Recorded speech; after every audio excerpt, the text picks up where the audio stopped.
Hello and welcome to your weather forecast for April 14th, 2025. And things are about to get ramped up again, including today.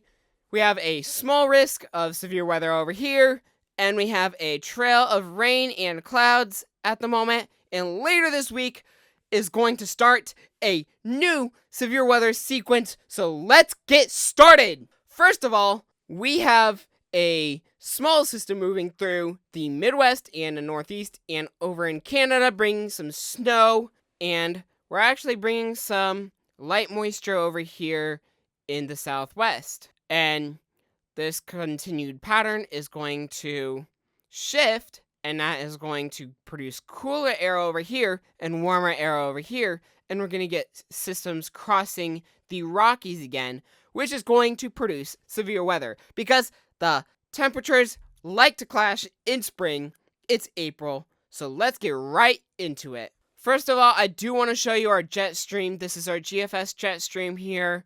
This is pretty high above our heads, and so far it is showing a small trough that is going to move out quite fast, and then that is going to then lead to a slightly more quiet pattern, allowing some warm air in front of this trough here to get in front of it, and then we're going to have a big dip in the jet stream where we're going to have lots of severe weather potential, especially in these northern plains and into the upper Midwest area here. And we're definitely going to see a lot when this system comes through early next week. And this is what I think is going to produce our most significant severe weather for this sequence here. And after that, it looks like we're going to just have a bunch of small stuff. But still, it's going to stay active though. And then whatever this is, near the end of that, that does look pretty impactful.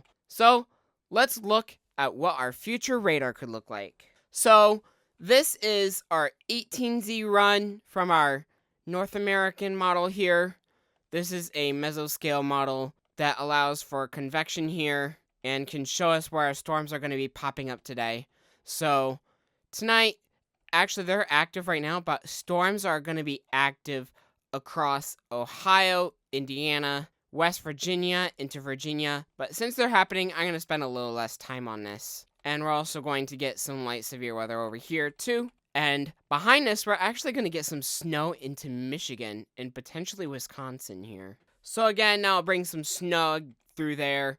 Actually produce some lake enhanced stuff as well. Actually a decent amount of lake effect snow here for April that is kind of uncommon. So after that, we're going to have a very big pattern switch where our warm air is going to come up over here, and we're going to have our first chance for severe weather.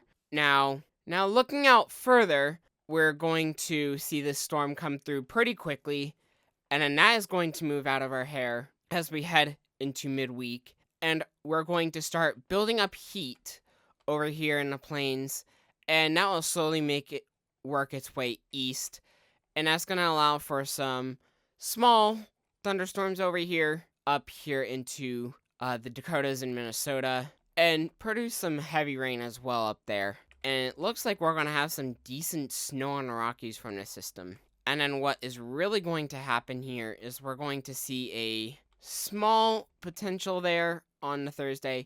But on Friday, we seem to have a slightly higher potential. I would say this is showing more of an enhanced risk. Alright, anyway, what looks like is going to happen on Sunday is even crazier. And, of course, Sunday the 20th is Easter, and that is not good news if this does end up timing up perfectly with Easter, because that is going to produce this is showing a large plains outbreak. Of course, this is way too far out yet, but I would put a decent amount of faith in this, that some severe weather outbreak will happen somewhere out here in the plains on Sunday. And after that, it looks like we're going to have just a bunch of smaller stuff. More like late springtime, early summertime, kind of May-ish pattern here. Which, of course, we are approaching May at that point, so I wouldn't be surprised. Alright, here is our European model, and, of course, it shows this small severe weather outbreak today.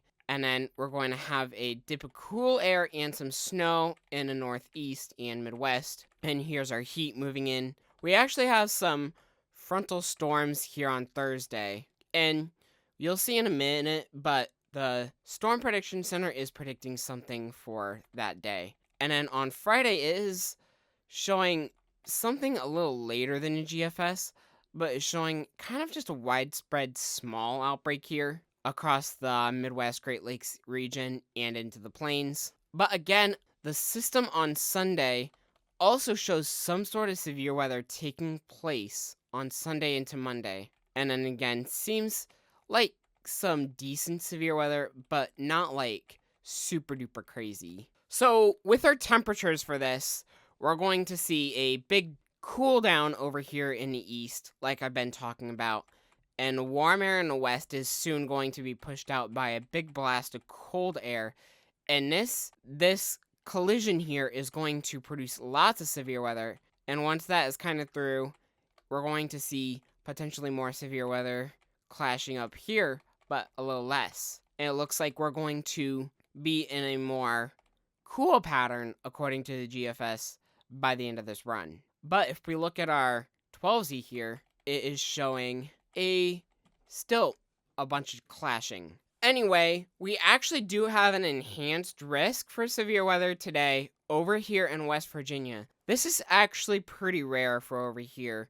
West Virginia is usually one of the less severe weather induced areas here. Anyway, we also do have a marginal risk out here from South Dakota into Iowa, and that would just be for wind. But we do have a 5% tornado risk over here in West Virginia, which is also pretty uncommon, especially for this time of year. And wind risk is a 30% risk, which is also pretty rare. And then we have a hail risk here. Another more uncommon, we don't see it often over here, but we have seen this before. So this is not like legendary, but is going to be producing some sort of small-ish outbreak tonight and into tomorrow. But on our day 4 outlook, we have a 15% risk for severe weather here, and that actually is equal to a slight risk. Although right now it is very hard to pinpoint where our severe weather is going to take place. It'll probably take place somewhere over here. But our day 5 is going to take place somewhere over here between Michigan and Texas, which is a widespread area. I wouldn't be surprised if at some point this will get upgraded in the next 5 days to an enhanced risk. And there is a small chance that we do get a moderate or high risk, but I'd make it a lot less. Anyway, that is all I have for you today. Thank you so much for watching, and I'll see you in the next forecast later this week.